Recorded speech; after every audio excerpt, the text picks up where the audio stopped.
Polarizing players, Saquon Barkley, Lamar Jackson, Antonio Gibson. I can't believe I almost forgot to include Joe Mixon. Well, he's not polarizing. Everybody hates Joe Mixon, except for us. We're going to talk about it on today's show. I asked you who are some of the most polarizing players. We used your responses, came up with the ones that really showed up the most in the responses, and also what we're seeing in terms of rankings and average draft position and things like that. Adam Azer, Heath Cummings, Jamie Eisenberg, welcoming you to the show. We just finished our IDP league, which has 9 IDP spots. And we'll talk about that a little bit more on the mailbag show on Saturday. On today's show, it's the polarizing players, plus how to draft in 10-team leagues, 14-team leagues, 16-team leagues, and, of course, our reaction right now to James Robinson stepping up into this lead role with Travis Etienne out for the season. Man, this stinks. Oh, man. So, Heath, we had a bonus pod with Jamie and Dave on Tuesday. Now is your turn to speak about this situation. Where are you putting James Robinson in your rankings? Well, I've got a lot more information than they did. So, I'm probably going to still remain low on James Robinson relative to consensus. I'm going to have him as a mid to low range RB2. I have been very, very discouraged by almost everything that has happened in Jacksonville since Urban Meyer became the head coach. And it was a terrible situation last year. But the one thing James Robinson had going for him last year is he was basically the only running back who touched the ball. They are not behaving as if that's going to be the case, even without Travis Etienne, because Carlos Hyde was touching the ball before he was in preseason games anyway. They want to give the ball to Carlos Hyde on occasion. I don't know why. So I don't think Robinson's going to be as good as he was last year. But I do think that he's now a number 2 running back that I feel fine drafting in round 4. Jamie, he went 36th in the draft that we just did, the IDP draft. Obviously, no IDPs went before that, so you can consider that kind of a standard spot maybe for Robinson. And this was an analyst draft. He went, after Chris Carson and David Montgomery, but did he go before? He went before Mike Davis. Did he go before Darrell Henderson? No. Henderson, Montgomery, Carson, Dobbins. Oh, Jacobs. That was a surprising pick. And then James Robinson. But do you think 36 overall, 3-4 turn seems like a reasonable place for James Robinson? It's probably I'm probably a little closer to Heath than there, but I think early round 4. I was going to take him, to be honest with you, and I had the 3rd pick in the 4th round, so I would have taken him there. So that it's in that range. I think especially this draft, as you noted, Adam, it was very running back heavy. So it just comes down to, I think that he's going to be in that group. I think it's the DeAndre Swift, Chris Carson, David Montgomery, still Jacobs, Sanders. All those guys that we talk about all the time. I think he's in that mix. All right. So would you guys rather have Chris Carson or James Robinson? Carson. Probably Carson. Okay, how about Dobbins? I'd rather have Robinson. Even in non-PPR or half PPR? Non, I'll take Dobbins. Half and full, I'll take Robinson. I think I'll take Robinson on both. Okay, how about James Robinson or Myles Gaskin? That's like the tipping point for me. Henderson and Gaskin is like kind of where I come out on it. So I think I have Carson 17, Henderson 18, Gaskin 19. So I haven't changed my rankings yet. He'll be right in that range. I guess just to answer your question, I probably would say Robinson. Okay, yeah, Heath, Gaskin, Robinson. Yeah, I think definitely Robinson over Gaskin in non-PPR. I think probably still Robinson over Gaskin in full PPR. Yeah, so he was number 8 last year in non-PPR, number 7 in full PPR, basically the same in points per game. Played 14 games, and his 16-game pace was 1,600 total yards, or 1,616. So that's 100 yards a game, 56 catches, and on pace for 11 touchdowns. The touchdowns were a little lucky. 5 carries inside the 5-yard line. He scored on all 5 of them. To compare that, Ezekiel Elliott had 22 carries inside the 5-yard line and scored on 5 of them. He's a good player. He's a really good player, and he ended up in a great situation, and now the situation is very good once again. The concern would be is that how much is Urban Meyer going to force feed Carlos Hyde? And that's the problem. And how much is Laviska Shenault going to take away from him in the passing game? So as Heath said, it's not as good as it was a year ago, the scenario, but it's now clearly the path to playing time is wide open. I got an interesting question from an emailer. He was offered Nick Chubb and James Robinson for Christian McCaffrey. What would you do? Oh, no, you know what? I'm sorry. It was for Alvin Kamara. Would you rather have Alvin Kamara or Chubb and Robinson? PPR.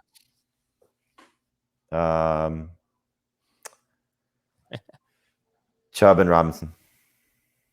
I was going to say in non-PPR, it's definitely Chubb and Robinson. Full PPR, it's probably still Chubb and Robinson, but yeah. Okay. Couple other things from the Monday Night Football game. Tony Jones, is that the new Latavius Murray? If you draft Kamara or just want a high-end backup, is Tony Jones the guy for the Saints? He's trending that way. I mean, at this point, for most people that are going to do their drafts in probably 10 days plus, next weekend plus, we hopefully will get an answer.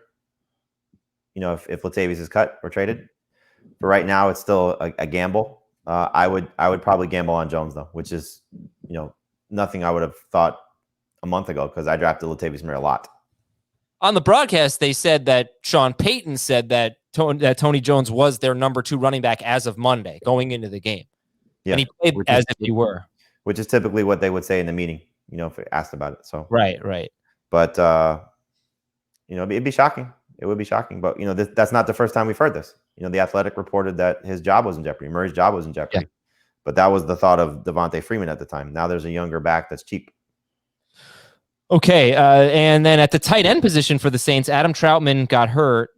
And is it Jawan Johnson, Heath? Is that who we're looking at? Do you have him in your top 20 for the Saints or what? I don't think I'm going to currently have any Saints tight ends in my top 20. They don't seem to think the Troutman injury is going to be season threatening, but doesn't actually look like Troutman has a passing role in the offense during preseason games anyway. So I'm not sure if they're just trying to hide that because we have had some camp reports that they were throwing to him quite a bit.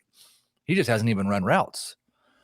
I'm probably just not drafting a Saints tight end, and I'll use them as streamers throughout the year if one of them emerges. It sucks, but I would agree. Okay, so we're going to have more news and notes for you in a moment. If you want to hear about Marquez Callaway, well, on our emergency podcast, on our bonus podcast, in which we initially talked about ETN on Tuesday. Tuesday. The day's all confused. We talked at the end of that. We had a Marquez Callaway discussion. We are 1 week away from our Draftathon, the 2021 Draftathon supporting St. Jude. This is a 6-hour stream of nonstop fantasy advice from 6 p.m.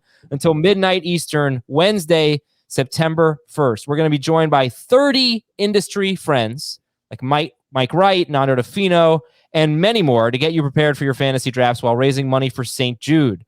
And you can watch the entire stream on our YouTube channel, youtube.com/fantasyfootball today. Well, the first 2 hours will be on HQ. Yes. First 2 hours are on HQ. The entire thing is on youtube.com/fantasyfootball today. And we're going to be on location. Well, not all of us, but yes, Dave, Jamie, Heath, Chris will be on location in Washington, D.C. And that's going to be, you want to tell us about it? I don't know exactly where we're going. I think Ben might know more. So you could. Hey, Ben. Hey, what's up, guys? Yeah, we'll be, and then they're going to tell us somewhere to go. Caesar Sportsbook, Capital One Arena. We'll be live from there. Don't know if we'll have fans in attendance yet, but we'll be on site there. It'll be a lot of fun. Heath, what you drinking over there? Just a little juice. Just trying to lozenge up my throat. Okay. All right, CeeDee Lamb. Story now. I've had a rough week, lots of stress, and I've been looking forward to this for almost 24 hours now. So I think you can definitely tell the story now. Oh, Adam, you ready? Okay, Jamie's. Do you know the story, Heath? No. Do you want me to tell the story, Jamie? Because I kind of know it better than you, but no, you don't. Well, okay. Go ahead. So I get a text message from our producer of our Fantasy Football Today show. His name is Jack Capitoro. You see him in a lot of our mock drafts. His name. He's such a snitch. And well, no, he wasn't a snitch because I'm on the same text chain with Maron Berkson, who was another producer at CBS Sports HQ. And Jack is in the championship game of the Fantasy Baseball League that Adam commissions. the team that I Adam and I share. used to be in this league. This is the league where Adam turns waivers on Monday mornings and then adds players and then sends an email and says he's turning waivers on, right? Yes, he's never done that, but yes, it seems like he does. I will defend him in that regard. In any event, get a text message that says, look at the scoring matchups for the championship week. And so I go and I see Jackson, his championship game, and I look at the semifinals, and lo and behold, there's the team Adam and I share playing the other team that lost in the semifinals, and not Maron Berkson, who should have been in the semifinals. So I'm thinking, okay, maybe it's like Adam said, like a scoring thing, like, you know, if you lose in the. We lost in the quarterfinals. So yeah, so we lost in the quarterfinals. So I text Adam, knowing that he always has made a lot of these moves without including me. Yeah. So I text Adam, and he goes, "Oh yeah, I forgot to tell you. I want to make sure I get this word for word, so I don't get accused of right telling the story incorrectly, like somebody often accuses me of." So I text him with the scoring matchup with and he goes, "Yes, I forgot to tell you. I forgot that there's a third place prize of $50." And I write back to him, "How are we in it?" So he wrote back, "Oh, bleep, we lost in the quarterfinals." So not only did he put us into the consolation prize skipping around, he completely ignored the person that lost in the semifinals. Yeah. Like he's trying to give us free money. All right, here's what happened. It's so bad. This is the worst. Just to clarify, like when you remembered that there was a prize for third place was the same point in time that you illegally put your team into that game? Yes. So what happened was Jack texted me and asked me about the payouts because Jack is in the finals. And I said, "Oh, it's this much for winner, this much for second place, and $50 for whoever wins the third place game." And I said to myself or to Jack, I said, "Oh crap, I forgot to set up a third place game. I totally forgot about that." This was already after the scoring period had started on Monday. So I said, "Yeah." So that was the first mistake I made. I forgot the consolation game. So then I knew Chris was in one of the consolation games. So I sent a note to Chris, and then we didn't talk until almost 7:00. And I said, "Hey, we're in the third place game together." I don't know why I forgot we lost the quarterfinals, not the semifinals. I said, "Do you want to play it out, or do you want to just split it $25 each?" Whoa, you were going to split the pot without even talking to me? You're going to split the consolation prize? Chop up the consolation prize. Because the scoring period had already started, and nobody. Oh my God. So Chris said, "Let's play it out." I said, "Okay, so just set your lineup, and I can make any adjustments at whatever if you need me to." So I set the lineups. I changed I put the matchup in there, and then I got the text from Jamie, and it was actually funnier than I think than Jamie even represented, because he's like, "How are we in it?" I wrote, "We're not allowed to make roster moves," and I had to set our lineup at like 7:15. Oh, bleep, we lost the quarterfinals, not the semifinals. Wow. Hey, Jack, you're not going to believe what else he did. Oh, gee, you called Jack? So who was supposed to Jack, be? we're on the air. We're live. It was supposed to be Marone versus Chris. I thought it was supposed to be me versus Chris. So here's what he did, Jack. Wait, come on. Please don't bring Jack in. You know what he did? He was going to split the pot for the third place game that he wasn't even in. Yes, the $50. He was going to split it. If Chris had said yes, then I would split the pot. I would never even realize that I had made the mistake. It's such an idiot move. Idiot moron move. All right, let's get back to the show, guys. God. Yeah, that's the worst thing you've ever done as a commissioner. Yeah, ever. It is, but it was a mistake. CeeDee Lamb's in the COVID protocol. He was a close contact. Hopefully he'll be out within 4 days now. Darrell Henderson, mild thumb sprain. We talked about that. Not moving him down in the rankings yet. Minnesota signed defensive end Everson Griffin, who could just be kind of rotational for them, but their defense continues to look better, much better. You got to draft them as a #1 defense. Don't gloss over Everson Griffin, the best part of the Vikings signing Everson Griffin. Which is what? He had to apologize to Kirk Cousins for mean tweets about Kirk Cousins when he wasn't on the Vikings. Are you serious? Yes. Oh, my. That is the best part. But they get Cincinnati in week 1. That's a great matchup. Is it? Yeah. Okay. Carolina signed Robbie Anderson, 2 years, nearly $30 million. Bro hasn't stepped on the field yet. That offensive line doesn't look good. That's a great matchup. A little more than $20.5 million guaranteed.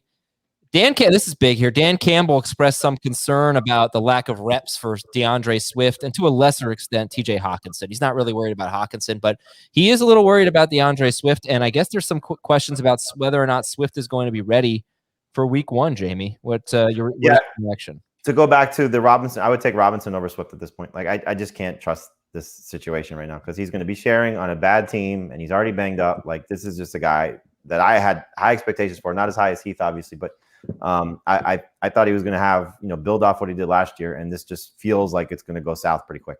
So I'm still hopeful. I just drafted him this weekend in one of my father-son leagues. So, this is, developing, feelings for me about this, but I can't feel comfortable about DeAndre Swift right now. Where he's going, you tell me I'm getting him in round 4 or 5-ish, sure, but he's not going there.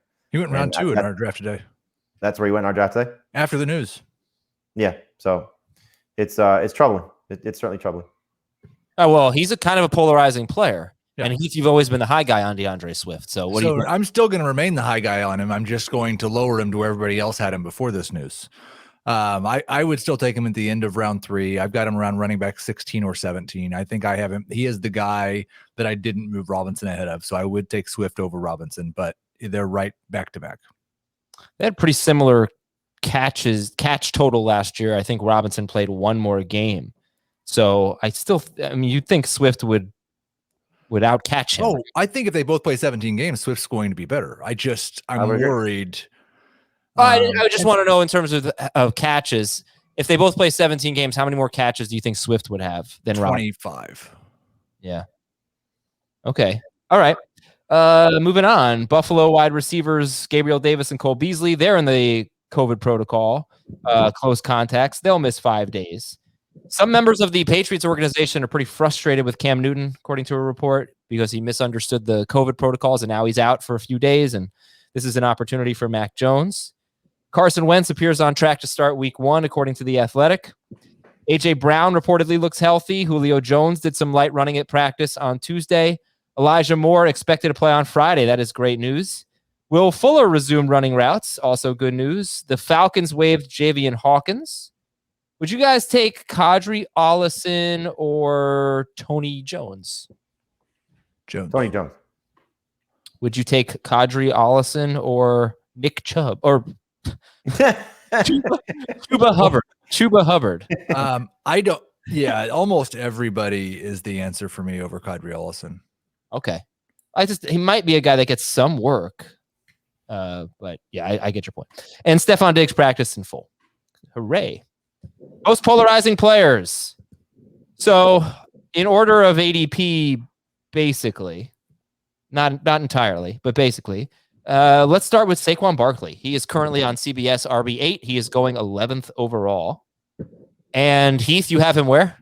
17. And Jamie, you have Barkley where? I think 6 or 7. That's pretty polarizing. There you go, polarizing. And ADP is right in the middle, basically, at 11th overall. Okay, Jamie, make the case. Now, listen, we have a lot of guys to talk about here, so let's try, like 5 minutes for Barkley or whatever. Kick it off, Jamie. I just think he's trending in the right direction with his health. And if he's right and healthy, he has the chance to be a top 5 running back. I think I have him ranked 6th, so just outside of that. But I don't think he's going to be as good as he was in 2018, but I would not be surprised if he's something close to what he was at the end of the 2019 season. With Daniel Jones having a chance to still be somewhat of a factor in the passing game. To what degree, I'm not sure yet because I just don't know. But the more time that Kenny Golladay and Kadarius Toney miss, I think that just helps his case because you need to put the ball in your best player's hands, and he's still their best player. So, again, if he's going to play week 1, I will keep him there, and that's the way he's trending. When he was going to miss a few weeks, he was clearly not close to this spot. But I will chase the upside with Saquon Barkley and hope that he is something close to 2018 or the end of 2019, and I think that's the type of player that I'm going to get. Okay, Heath, not quite there. No, I'm still concerned that he's going to have an abbreviated workload early in the year, and Devontae Booker is going to play a bigger role than we want him to. And I'm still concerned that this Giants team is just really, really bad. I asked the question on Twitter as Jacksonville was looking like maybe the worst team in the NFL last night. What offenses will score fewer touchdowns than the Jaguars? And I was surprised I only got one team that answered the Giants. They didn't actually That's answer what I was the gonna- Giants. They answered Trash Can Dan, which I don't know what that is, but it's not very nice. No, Daniel Jones. But yeah, I just worry that the offensive line isn't that good, and the offense itself isn't set up to throw to the running backs very much. And so maybe he's an 80 or 90 target guy and only scores 8 touchdowns. And I'm worried he doesn't have the floor to make up for the ceiling to make up for how low his floor is. Yeah, it's not. Is it a good situation for Barkley? Because on one hand, he's going to be an every down back, but on the other hand, he's on the Giants. Well, I mean, we don't know what the Giants look like yet. So there's an unknown factor to it because we haven't seen Daniel Jones with Galladay, with Tony, and we may not see that. That's part of the flaws you have to bake into with Barkley. But I think as a rookie, he was running against the most stacked box in the league, and he had the most success, I think, for next gen stats for how long they'd been keeping it at that point. So I don't think he's necessarily going to struggle with teams trying to stop him to the extent of maybe some lesser backs struggle when teams are trying to stop him. But again, I realize that I'm being overly optimistic on Barkley, but I'm hoping that he is going to hit. I'm going to chase the potential of what he is, and I realize that I'm doing that. So, like, I drafted him in this IDP draft. I drafted him 10th overall. So if he hits, I'll be in great shape. If he misses to whatever degree, then that's the pains that I'll deal with drafting in the first round. Yeah, kind of interesting. Just to wrap it up, you talked about the end of the 2019 season. His last 5 games, he was on his 16 game pace was, like 2,300 total yards and 16 touchdowns and 54 catches. So he finished with a bang at the end of 2019. But if you look at the game log, this is kind of what Heath is talking about. The Giants had 3 games where they scored 17 or fewer points, and he only scored 1 touchdown in those 3 games. They had 2 games where they scored 36 or more points, and Barkley went off in those games. He scored 4 touchdowns in those 2 games. He rushed for over 110 yards in both of those games. One of those games he rushed for 189. The other 3 games were like, you'll take it, but they're going to have to be, they're going to have some games where they score some points. If they're horrible all year, then maybe you look at that game log and you see what it looks like if they score 17 points. It's not great. But. Right, but like which Giants team are we judging Saquon Barkley on? That team, last year's team, this year's team? I mean, Yeah, I don't know. It's such an unknown. It really is, and you got to hope that putting him back on this roster with whatever Galladay offers, with whatever Tony offers, I think, I don't think Heath is wrong in saying the offensive line is bad, but I think it's better than it was last year. Has a chance to be better than it was last year. And so, hopefully he's a difference maker for this team. Okay. Next up is Joe Mixon. So he is currently RB12, and he is going 20th overall. And it must only be CBS analysts who are taking him there. We must be in a lot of drafts influencing the ADP, just based on everything I've seen.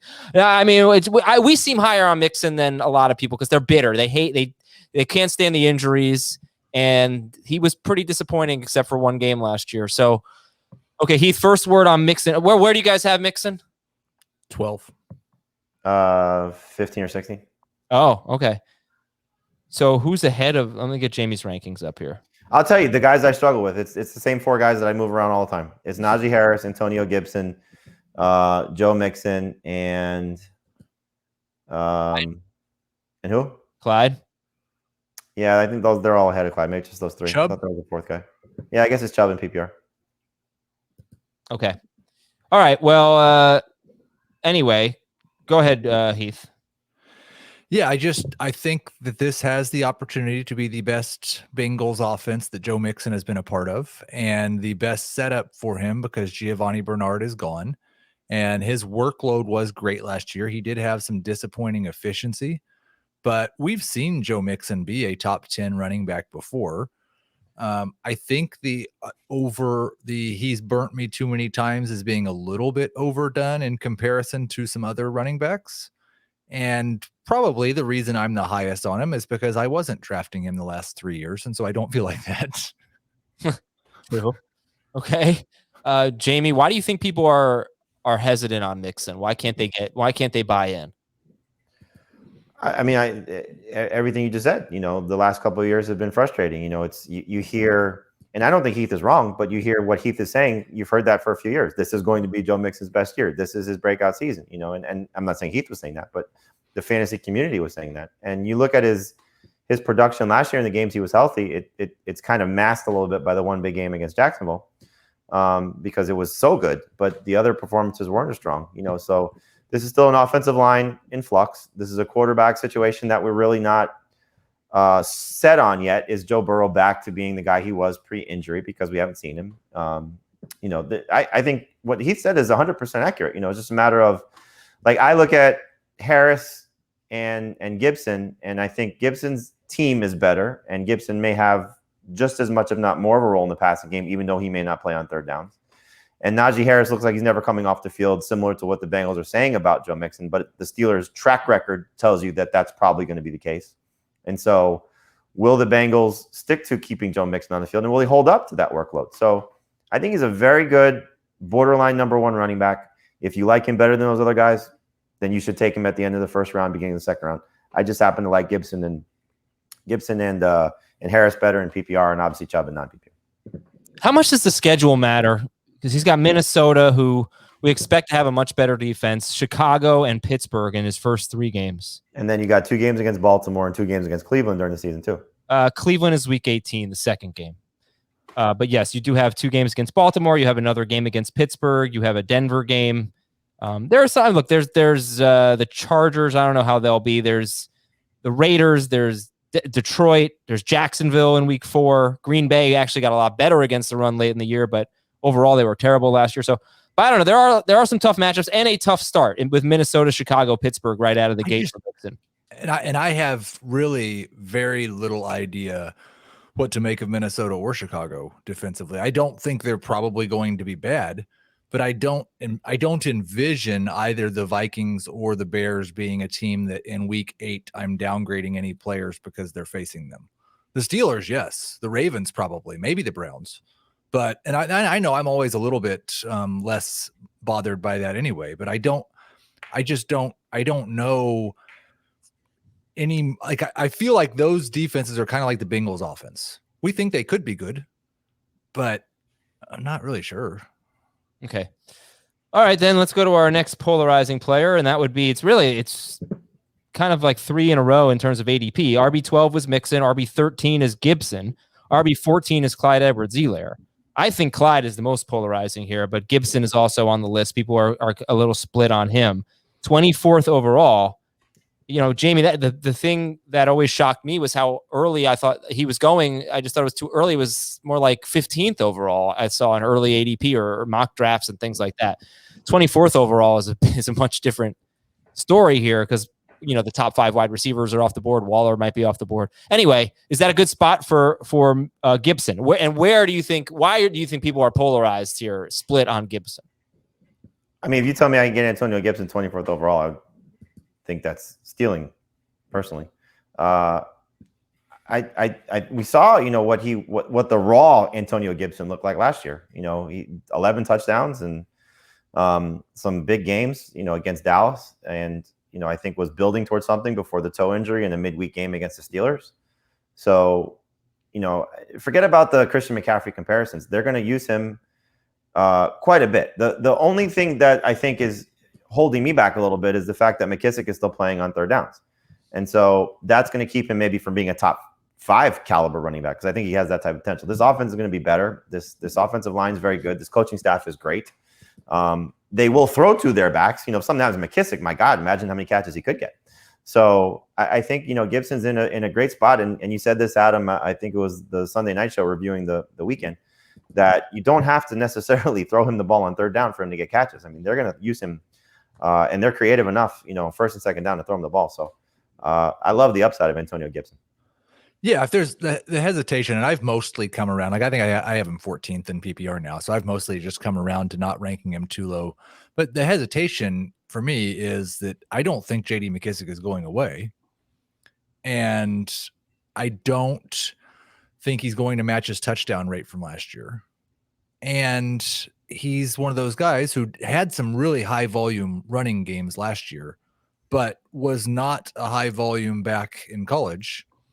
And so until he's done that, I'm going to have a hard time just assuming he does. And so I think he either needs 70% of the running back targets, which I'm afraid McKissick's standing in the way of, or that 16, 17 carries a game, which I'm just not sold yet that he'd hold up to that.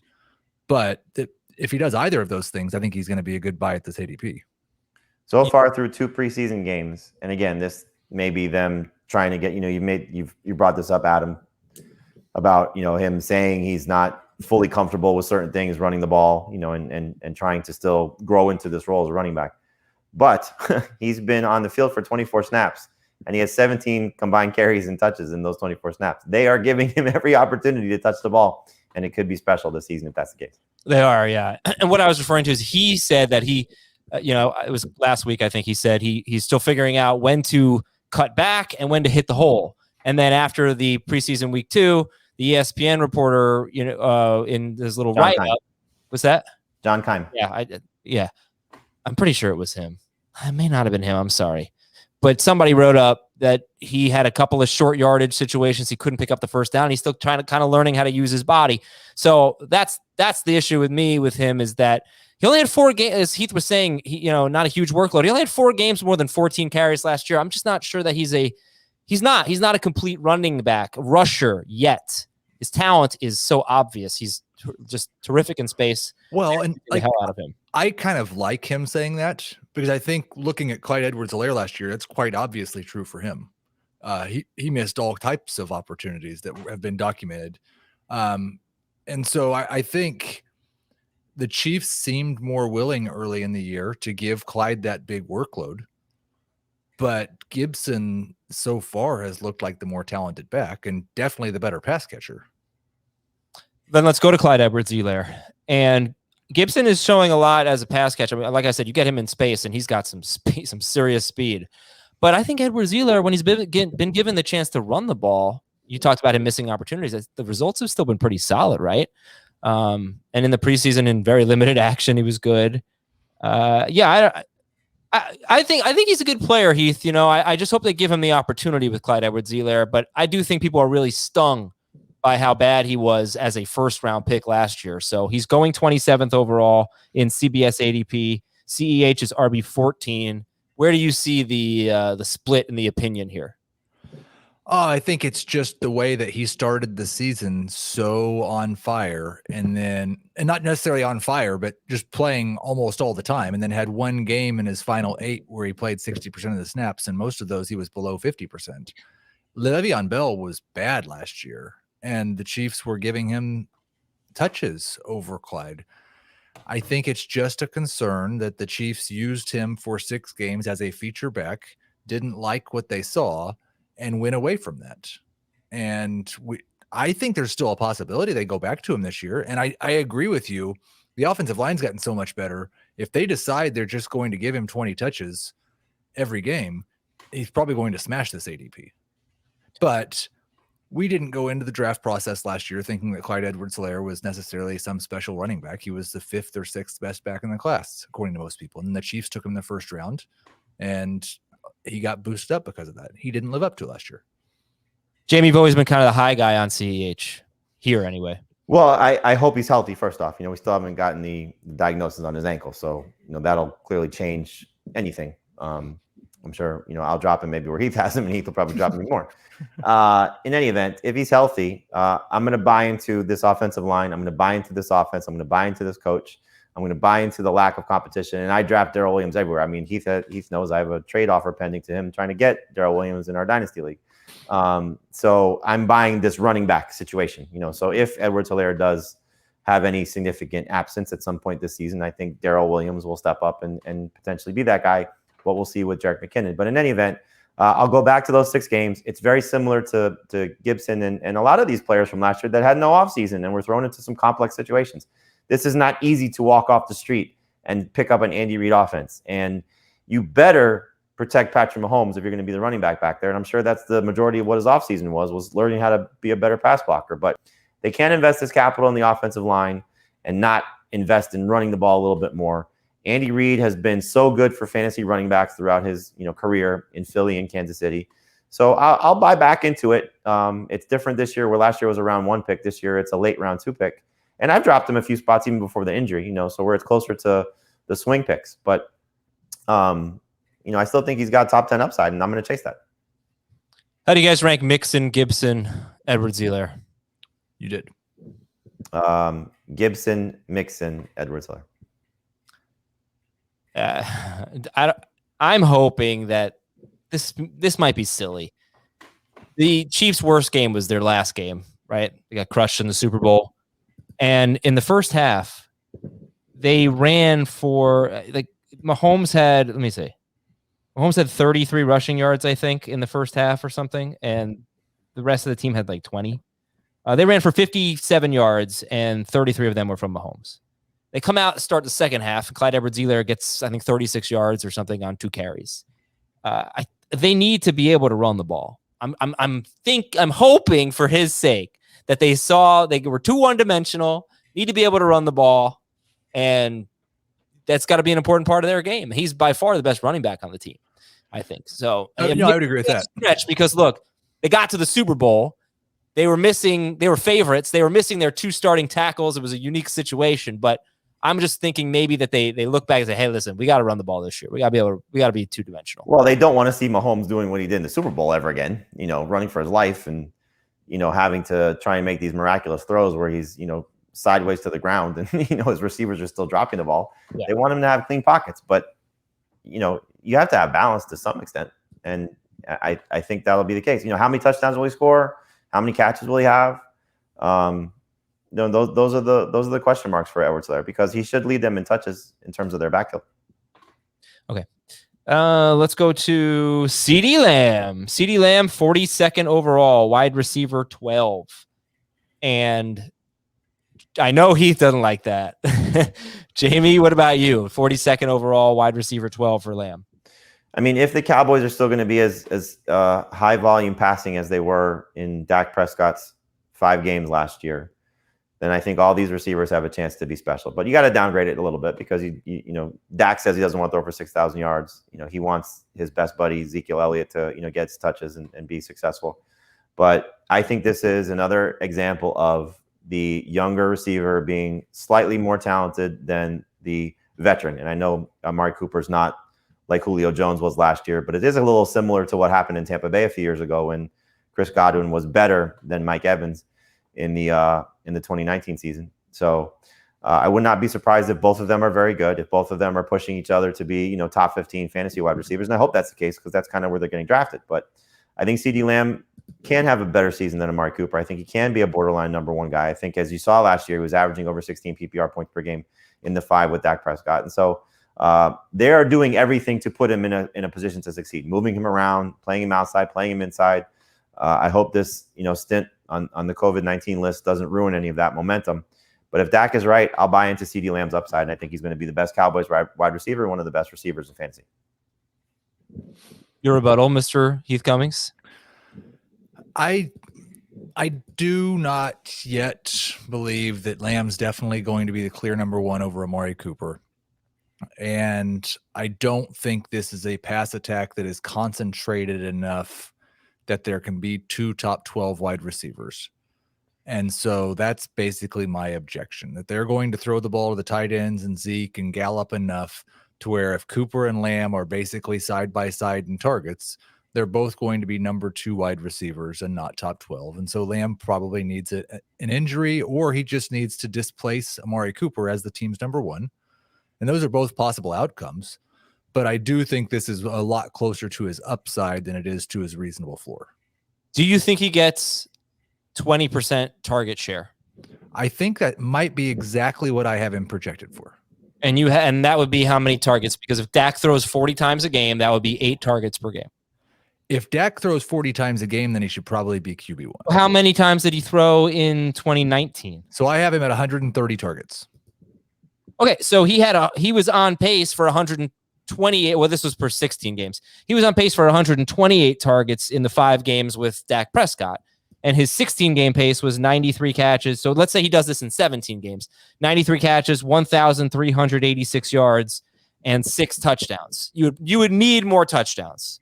But if you can get 93 catches and 1,386 yards in 17 games, yeah, I've got him at 87, 1150, and 7. 1150 on 130 targets.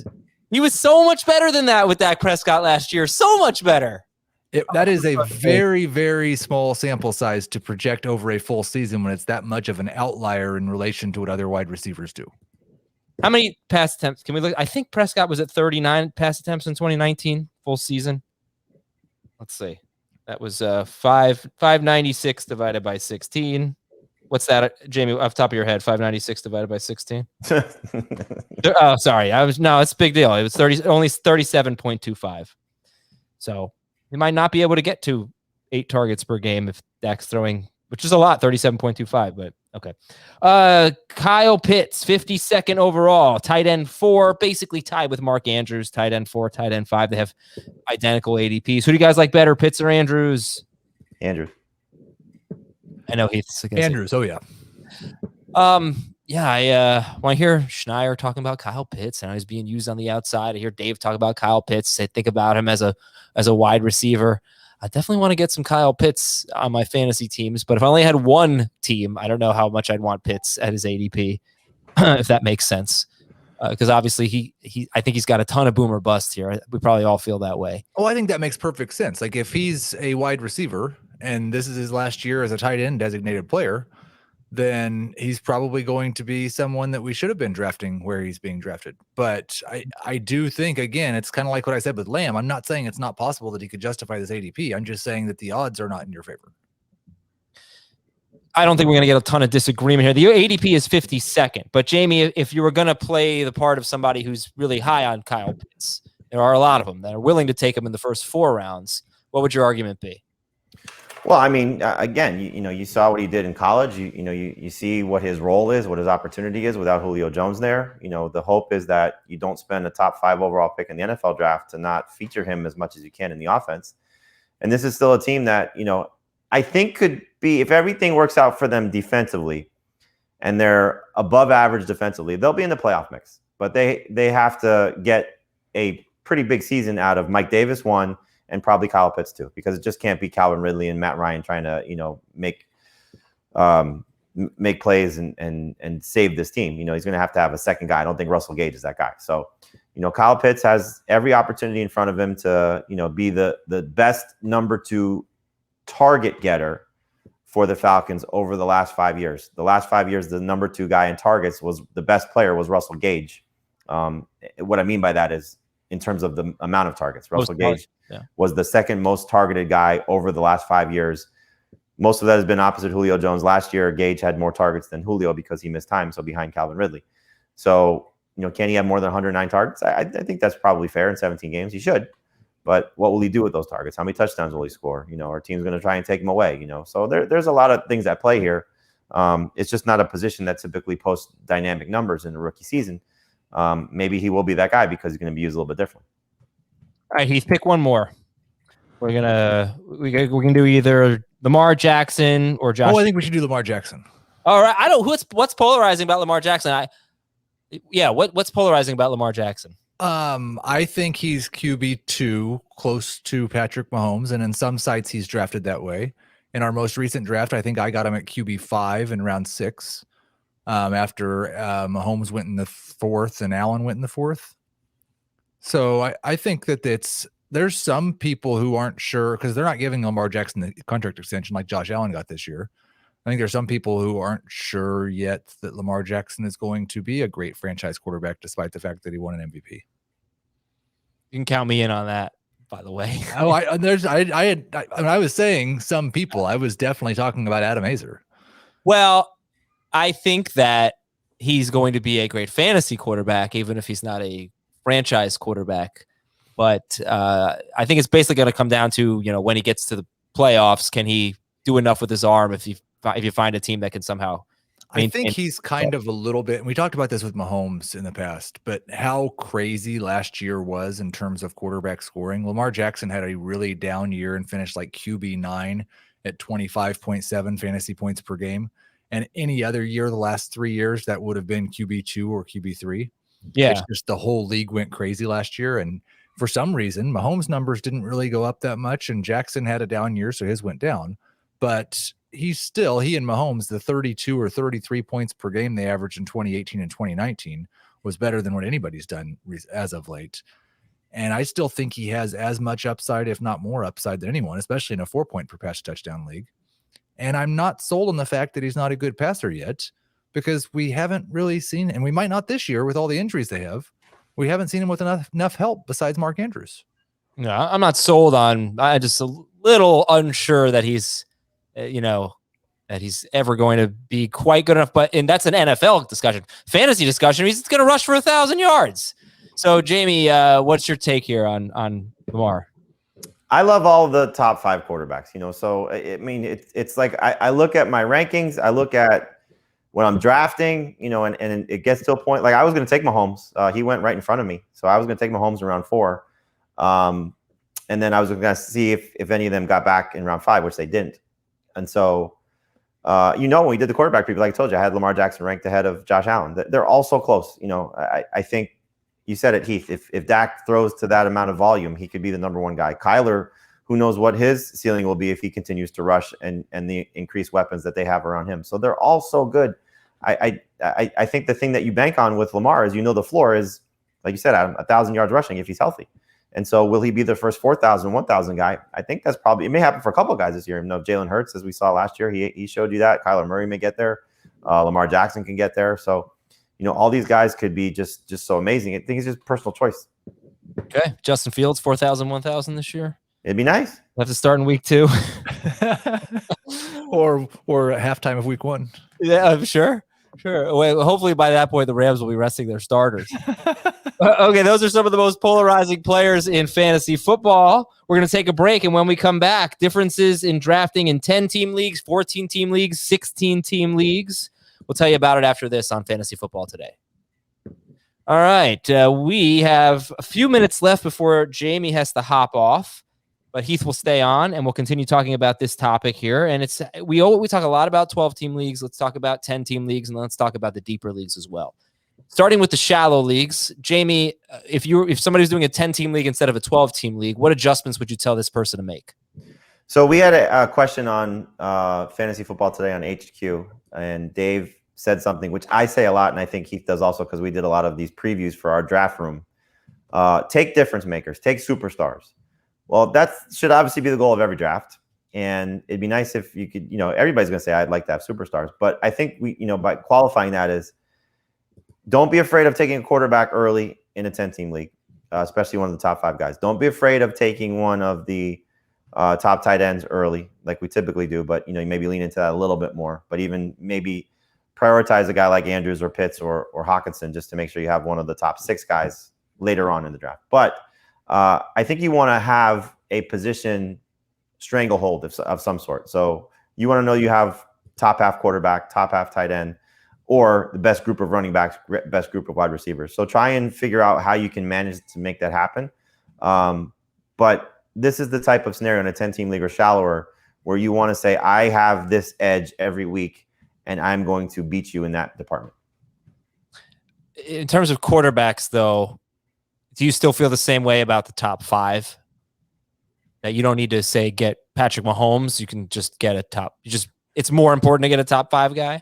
Yeah, so I think I remember like Heath and I. So when you open the draft room on our site for the first time, not if you're going back to it multiple times, but you open the draft on the site, there's videos pop up, and Heath and I did all of these 10-team. We did all of the non-PPR teams, but we did the 10-team one for non-PPR. But it's the same conversation. You want to get potentially a quarterback early. So take one of those guys in the 2nd round, 3rd round, because the receiver pool is so much deeper now. The running back pool is even deeper. So I think it's in your best interest to try and get one of those top 5 quarterbacks. Yes. But you're telling me that in a 10-team league, you're going to take Dak Prescott or Kyler Murray in the 2nd round? Probably the early 3rd. Really? I would consider it. Yeah. Okay. Heath, are you as... But it also comes down to, again, knowing your league. Yeah. Okay. I would be much more willing to take Lamar Jackson in round 3 in a 10-team league than I would in a 12-team league, yes. Even though it's earlier picks, which that doesn't make sense. Like you're talking pick 20 through 30 instead of 24 through 36, but I'd still be more likely to take Jackson in round 3. I find myself my longest running league is a 10-team non-PPR league. It's the same people from college. No matter how many times I've tried to change it, they don't want to change it. But it's it's still fun to play in these type of leagues. And I find myself every year doing the same thing, which I'm going to stop doing, which is I always have the best bench by far because I'll just sit here and pick off running backs and receivers and build that group. And then I'm always chasing quarterback. Like last year I traded for Josh Allen because I needed something, and the person I traded with had Lamar Jackson and Josh Allen. So it was an easy trade to make. And I was like, oh, this is just so much better, in this type of league. So in a shallower format, it just, you don't have to build your depth as much because the waiver wire is going to be more robust. The talent pool is not going to be the same. So you want to get some significant difference makers. And I think getting one of those quarterbacks in a shallower league matters. I think that's also, and this is hard to gauge, and some people may not have a reasonable opinion about themselves and their league mates. But if you are in a league where you are putting in more research than 80% of the league, and it's just a bunch of friends from a long time ago, and I mean, not necessarily like Jamie, maybe some of Jamie's friends are all really active, and that's not what that is. But if you're in one of those leagues, because I'm in one of those leagues, I would take quarterback and tight end much earlier, because you're probably going to have 4 of your top 25 running backs and 4 of your top 25 receivers. Yeah, right. That makes sense. Tell me if you agree though with this. You have to figure out the point in the draft where you have run out of elite players. To me, that's somewhere around 30th. And I'm probably not taking anyone other than Mahomes before, we get to the Carson, Dobbins, Henderson, James Robinson, at that point when you start to get the question marks. But I still think any of the top 10 to 12 wide receivers, including McLaurin and maybe Allen Robinson and maybe the Gibson, Clyde Edwards-Helaire, still going to take those guys over quarterbacks because I still think we're talking about the elite players at that point. But then then once you get past that, you're even less likely to take someone like Miles Sanders. In a 12-team league, I might take Miles Sanders over Kyler Murray. In a 10-team league, definitely not. Well, we tier positions. You should tier the line, the talent pool line, essentially. So like what you're saying, that run on receivers, which we typically see in the 3rd round, that run on running backs, which we typically see in the 2nd round.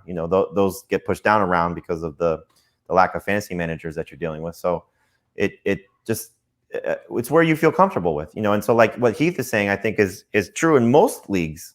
It's not just 10-team leagues, it's most leagues where there's probably 60 to 80% of the people are digesting this stuff, reading podcasts, listening to podcasts, whatever form you're getting your information from. And then there are people that look at the draft literally the first day, the day of the draft.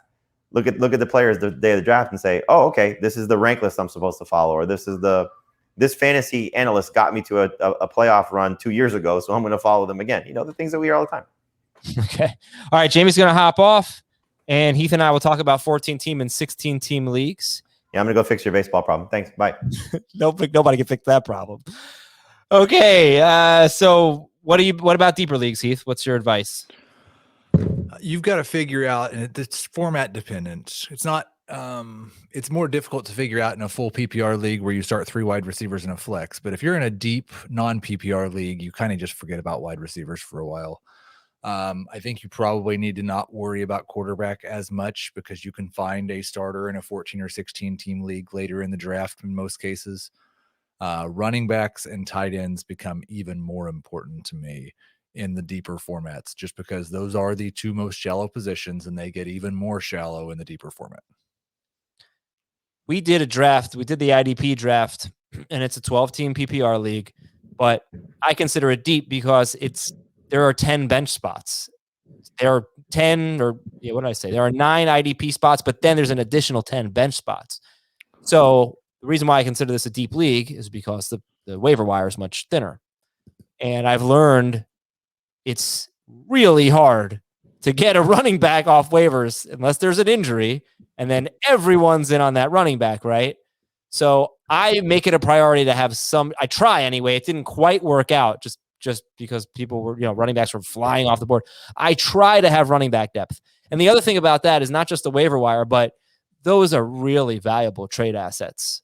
If you happen to be one of the lucky teams that has some running back depth and you can make a trade, people are desperate for running back, you can name your price in certain cases.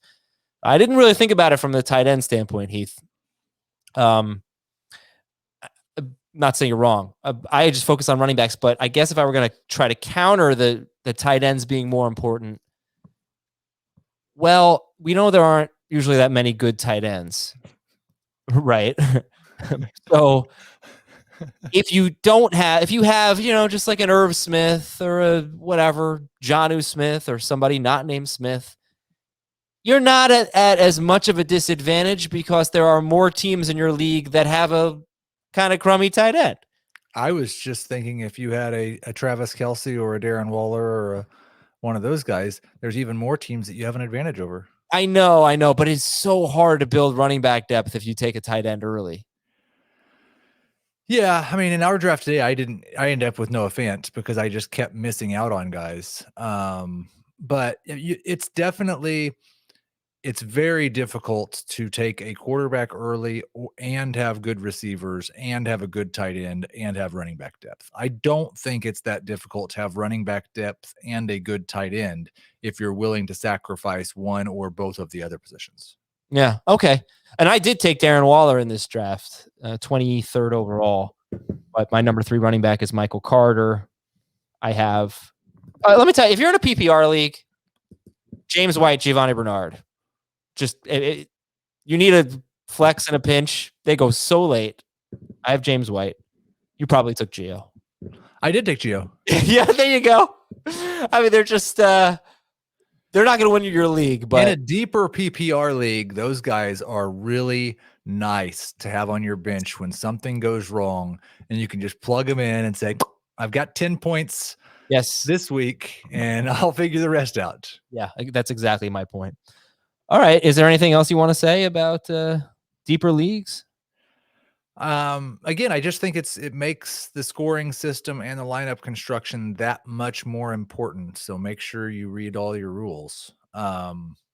Because there's wild swings in a non-PPR 2 wide receiver versus a full PPR 3 wide receiver. And that's true in a 12-team league. It's much more true in deeper leagues. Whatever position is going to end up running out of talent is going to run out of talent that much faster. Now, I am a fantasy coward. I think everybody knows that. Yeah. So we always have we often have the conversation, should you handcuff your own running back or should you take someone else's handcuff? Right. And some people say, well, if you take someone else's handcuff, then you could have 2 great running backs. And I say, well, if you take someone else's handcuff and your guy gets hurt and the other guy doesn't, then you could have 2 terrible running backs. In a deeper league, I personally, being the hashtag fantasy coward, maybe I'll change my Twitter handle too. I am much more likely to take my own handcuff because I just fear a worst case scenario. My first round pick got hurt. My season's over. I hope you all enjoy fantasy football this year. I'll talk to you next year. I think part of that is also like in a deeper league, you see 14 and 16 team leagues. Sometimes where still only 6 teams make the playoffs. True. In that case, you need to really just forget about what your floor is. You're almost playing like a GPP. But if it's a 16-team league where 8 teams make the playoffs, then the cowardly way might get you into the playoffs. There you go. All right. Well, let's see. So invite me to your 16-team league where 8 teams make the playoffs. The fantasy coward will be there. Thanks to Heath and Jamie. Thanks to Ben as well. And thanks to all of you, of course, for listening. We will talk to you tomorrow on Fantasy Football.